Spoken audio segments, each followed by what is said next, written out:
Number 5. Since 1970s, lot of progress have been made in SAM, surface-to-air missile, technology. SAMs play a very important role of anti-area/access denial. Any area defended by a modern SAM, like S-400, is very hard to penetrate, even by the most technologically advanced aircrafts. These systems are also economically more viable, as a missile costing $0.2 to $0.8 million can take out a $30 to $50 million plane. To defeat these systems, a new category of air-to-land missile have been developed. They are designated as anti-radiation missile, ARM. They are commonly carried by special aircrafts in seed role. Currently only a handful of countries, like the US, Germany, Russia and Brazil have built this kind of missile. Number 4. All SAM need radars for targeting. ARM are designed to pick up signals or radiations from radars and communication facilities, and then target them, leading to their eventual destruction. The primary purpose of this type of missile is to degrade adversaries' air defenses in the first period of a conflict, in order to increase the chances of survival for the following waves of strike aircraft. They can also be used to quickly shut down unexpected surface-to-air missile sites during an air raid. Number 3. The Defense Research and Development Organization, DRDO, is working on anti-radiation missile, and is named as New Generation Anti-Radiation Missile, NGARM. It is expected that the maiden flight test will be held by the end of 2016. The Indian Air Force would be inducting this missile within 2 years, following the completion of all the developmental trails. The missile is of indigenous development, including its seeker. This seeker is placed in the front end of the missile, and picks up various radio frequencies. Number 2. The missile is a single-stage, solid-fueled system, and will be using dual-pulse propulsion system instead of thrust propulsion. This is the first time DRDO is using a dual-pulse propulsion system. The missile will initially coast by firing the first pulse. The second pulse will be initiated just before interception of the target, that is the terminal phase. The missile has a range of 100 kilometers to 125 kilometers. Number 1. The missile will be mounted on India's frontline air superiority fighter, the Sukhoi Su-30 Mki, and the indigenous multi-role fighter, HAL-LCA. Currently the Air Force equips its Su-30 Mki fighters with the Russian Kh-35 missile, and uses the French Martel anti-radiation missile on its Jaguar and Mirage aircrafts. The Air Force is negotiating to buy AGM-88 missiles from the US, and plans to induct more than 1,500 in the next 5 years. It is expected that once the indigenous missile is developed, it will be used in conjugation with the above-mentioned missiles. Above the clouds, high in the Himalayas, the old Silk Road climbs through 14,000 feet to the Natula Pass, where two immense nations meet. It's here that India comes face to face with China. 40 years ago, they fought a fierce frontier war. Now finally the border is reopening for trade. Symbol of epic change in both countries as they dash for growth and new riches. India and China together will shape much of this century for all of us. But who will be the winners and losers as they race each other to the top of the world? I'm setting off on a journey through China and India to watch the race unfold. First Shanghai, and the Chinese sprint from the very start. Welcome to Takeover Country. The airport train pushes through 430 kilometers per hour, 270 miles per hour, for a mere 8-minute journey. Impressive, undoubtedly. Vitally needed, hardly. But this train is a political statement. Be amazed, be very amazed by China's rise. Once China decided it wanted the fastest train in the world, there didn't need to be any public discussion. This isn't a democracy. In a one-party state, what the government wants, the government gets. train seems to shout to the world, "We're overtaking you all." Arriving in India is a very different story. This doesn't immediately look like a country on a dash for growth. A taxi in Mumbai, the country's commercial capital, gives me far too much time for a close-up view of slums and jams. Most of India's roads are hopelessly inadequate, part of a lousy infrastructure. But what's holding India back? Partly it's the need to persuade people in overcrowded areas like this to move out of the path of modernisation. They can't be forced out of the way. It's called democracy.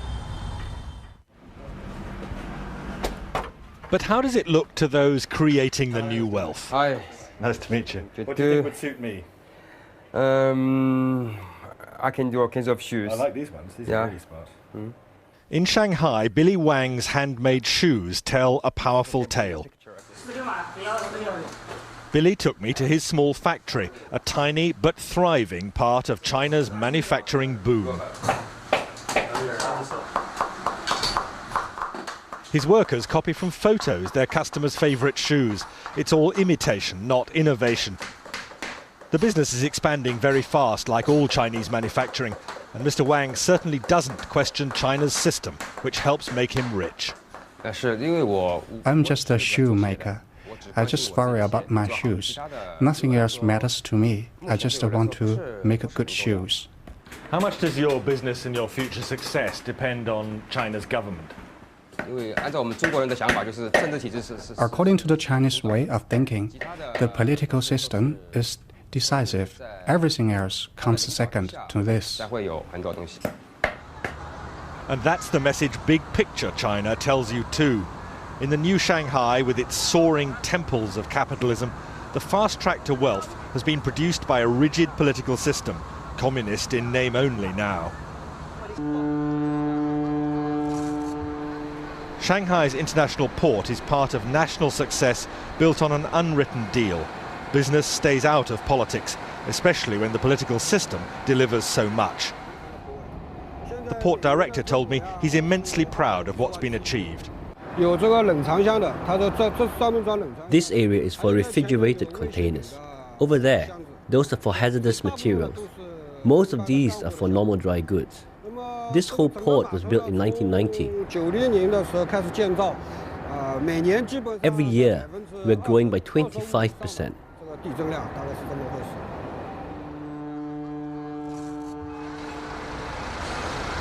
More than that, it's largely one-way traffic here. China doesn't buy much overseas, but produces vast quantities of goods for sale. China's achievement is simply staggering. Single-minded, one-party government making clear decisions which mean that China dominates the export world. It's staggering to watch this.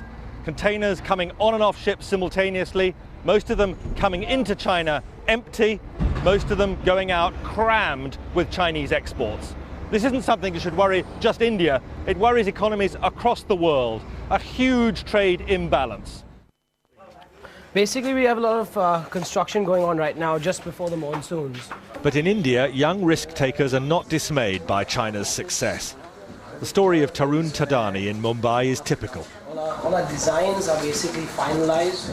Tarun is a man in a hurry to share in India's consumer boom, happening now. Tarun, still only 22, cut short studies in America to create this fashion accessories business. And the emphasis here in his design room, unlike China, is on innovation, not imitation. Here is all our new production. Next door in the workshop, a small team churns out low-cost fashion accessories for eager buyers among India's spreading middle class. Tarun insists India's cheap labour, combined with superior design skills, make a winning formula. We never copy directly. We spend so much time, consistently trying to make new products, new designs, new things out there, finding new trends, just keep developing in new styles. So is this an exciting time to be doing business in India? It's an exciting time because you can see things happening, India is moving very fast, but it's like a boat. But if we can sail or we can even sink. I can't speak for the future, but I can definitely say it is definitely bright. It's a good path, and I think we are on the right track. And big picture India? Well, that stress on skills drives heavy industry too. Here at Mukand Steel, they can't compete with China's bulk bog standard production. Instead, they make only high-value specialist steels, meeting Europe's most exacting standards. I'll tell you, life does not get hotter than this. At the heart of a steelworks in India, midsummer, it's almost unbearable. But the Indians are justifiably proud of what they're doing here, not just competing with huge producers like China with a massive output of bulk commodity steel, but here making some of the world's finest high-grade steel, competing with anything that could be produced in other parts of the industrialized world. Most of this steel meets India's enormous demands, but also goes for export. This is an area of heavy industry where India sees opportunities for massive growth over the next 10 or 15 years, and where the Indians are convinced they have a huge edge over China. Outside, away from the intense heat, I hear some fighting talk from the marketing director. India can catch up and then overtake China. And I don't think China can sustain this kind of high growth rate here for next 3 to 5 years. Is India While going to India's growth rate for last year was 8.5% GDP, the current year has begun with 9.5% in first 2 months. And I think as we go along, we see acceleration of the growth rate as all the industry segments are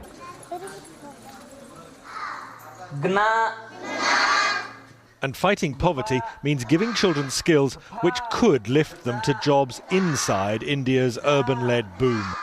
An escape route from very low wages working the land. What would you spend it on? As it is, the headmaster sometimes despairs at the risk of perpetual poverty here. Resources, because uneducated parents, they are not sending their children properly to the school.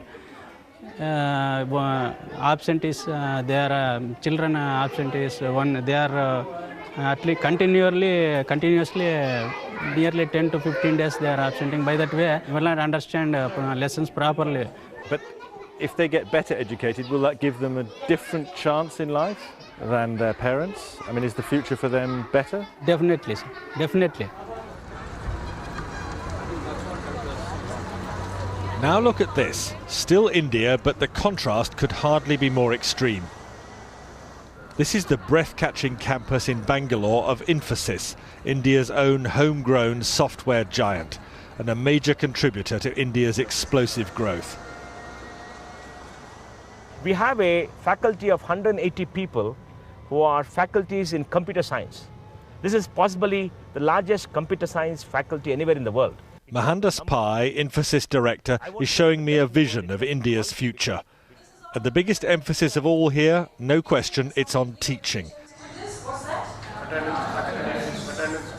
Taking the highest achievers among India's college leavers to even greater heights. They see no limits to the country's future or their own. I want to leave a mark.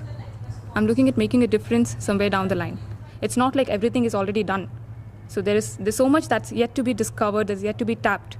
So that way, there's a lot of scope to make a difference. Is this an... India accounted for 14% of total weapons imports between 2011 and 2015. India remains the world's largest weapons importer over the 5-year period, according to latest report of the Stockholm International Peace Research Institute. India is not known to export defense equipments. But in last 2 years, India under the leadership of PM Modi is trying to change that, with Make in India initiative. The idea is to design and manufacture in India and export it to other countries, which will bring in foreign exchange. Defense Minister Manohar Parrikar has set a target to raise India's defense exports to $2 billion in the next 2 years from the current $330 million. In this video, we will look into 5 products that India is exporting or plans to export over the next few years. Number 5. Akash is a surface-to-air missile system developed by DRDO with contribution from 61 Indian public and private sector companies. It is an all-weather missile, enjoying high immunity against active and passive jamming, and is designed to kill adversaries at an altitude as low as 30 meters, to as high as 18 to 20 kilometers. The best part is that DRDO coordinated work with other agencies, including the users, that is the Indian Air Force and Indian Army, to produce this system. It has found takers among friendly foreign nations, such as Thailand and Belarus, which have shown and expressed interest in acquiring the missile system. Number 4. MCGS Barracuda, built by Garden Reach Shipbuilders and Engineers, Kolkata, for National Coast Guard of Mauritius, is an example of successful export. India joined the elite club of warship exporters when GRSE delivered it to Mauritius on the 20th of December 2014. The contract was worth $58.5 million. The Indian government has already cleared export of 13 warships to Mauritius, which will be supplied over the next few years. This include 2 fast patrol vessels, FPVs, and 11 fast attack crafts. India also has agreed on supplying ships to Vietnam. The sale of at least 4 patrol vessels comes as part of the $100 million credit line for military equipments extended to Vietnam by India. The patrol vessels will be about 35 meters in length, 10 meters broad. These will have specialized aluminum hull, and will be used to patrol the waters close to the shore. Vietnam needs at least 7 more such ships, and GRSE is expected to get the order for the rest of the ships as well. Besides, it is also in the race to export 2 light frigates, about 3,500 tons each at a total cost of 2,000 crore rupees, to the Philippines. Number 3. The HAL Light Combat Helicopter, LCH, is a multi-role combat helicopter being developed by Hindustan Aeronautics Limited, for use by the Indian Defence Forces. It has now caught the eyes of African countries. According to a PTI report, India is in talks with certain countries in Africa for possible export of the LCH. Japan has also shown keen interest in acquiring the HAL LCH, after it became the first helicopter of its kind to have landed at an altitude of 16,000 feet from the sea level. No other light combat helicopter has achieved this feat. Number 2. The BrahMos is a ramjet supersonic cruise missile that can be launched from submarines, ships, aircraft or land. It is considered to be the most deadly anti-ship missile. It is a joint venture between the Russian Federation's NPO Mashino-Stroyenia and India's Defence Research and Development Organization, DRDO, who have together formed BrahMos Aerospace. Talks are in advanced stage with Vietnam for export. Negotiations are also currently underway with Chile, Brazil, South Africa, and Indonesia.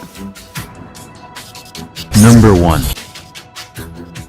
The HAL Tejas is a single-seat, single-jet engine, multi-role light fighter designed by the Aeronautical Development Agency, ADA, and Hindustan Aeronautics Limited, HAL, for Indian Air Force. Sources said inquiries by foreign countries came during the Bahrain Air Show in January, the very first time that Tejas flew outside the country.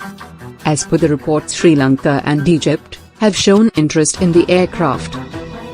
Sri Lanka had recently rejected Pakistan's JF-17 aircraft built with Chinese help, and is now looking into Tejas. Egypt had last year signed a contract for 24 French-made Rafale fighter jets, and are interested in some multi-role light fighters. Interestingly, soon after the announcement of Tejas' participation in Bahrain, Pakistan had withdrawn its JF-17 aircraft from the show, despite having paid the initial installment, which ran into a few million $.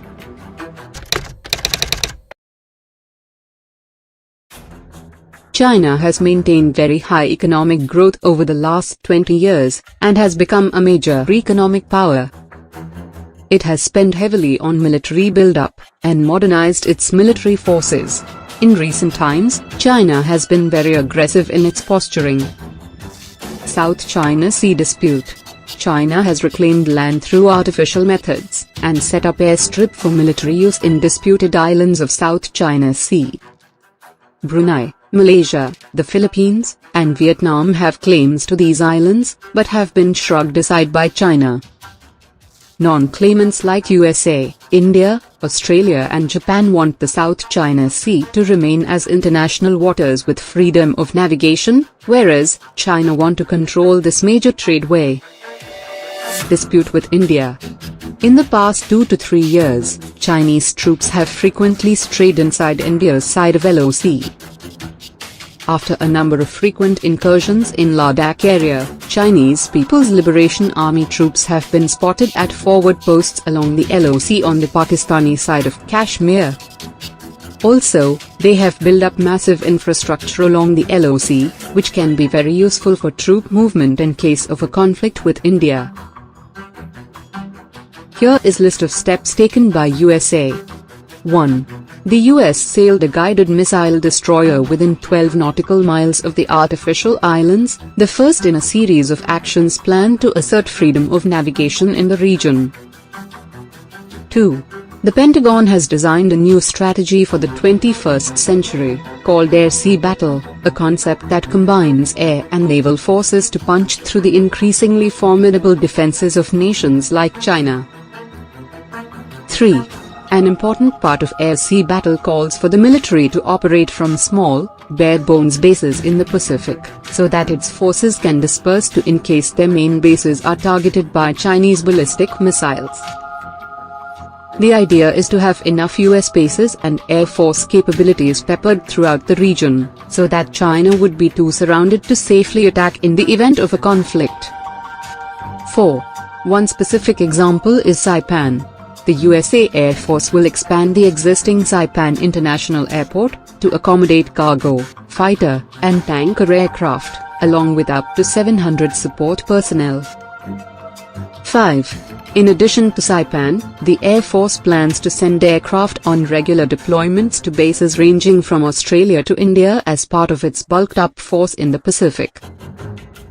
These plans include regular deployments to Royal Australian Air Force bases at Darwin and Tyndall, Changi East Air Base in Singapore, Korat Air Base in Thailand, Trivandrum in India. Other possible bases include Kubai Point and Puerto Princesa in the Philippines, and airfields in Indonesia and Malaysia. Here is list of steps taken by India. 1. From roads to military equipments, India is upgrading its defenses along Indo-China border.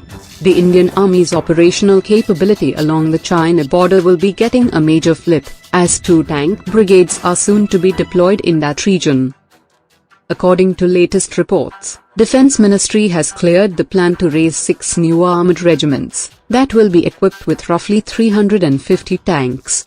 In addition, 3 mechanized infantry battalions will be raised, with 180 BMP-2 infantry combat vehicles. 2. Defense Ministry has also approved the induction of a 3rd regiment of BrahMos for deployment in northeastern sector along the China border. The BrahMos is a ramjet supersonic cruise missile having a range of 290 kilometers. Each regiment of BrahMos consists of around 65 missiles, 5 mobile autonomous launchers and supporting equipment. 3. India and the United States have agreed in principle to share military logistics.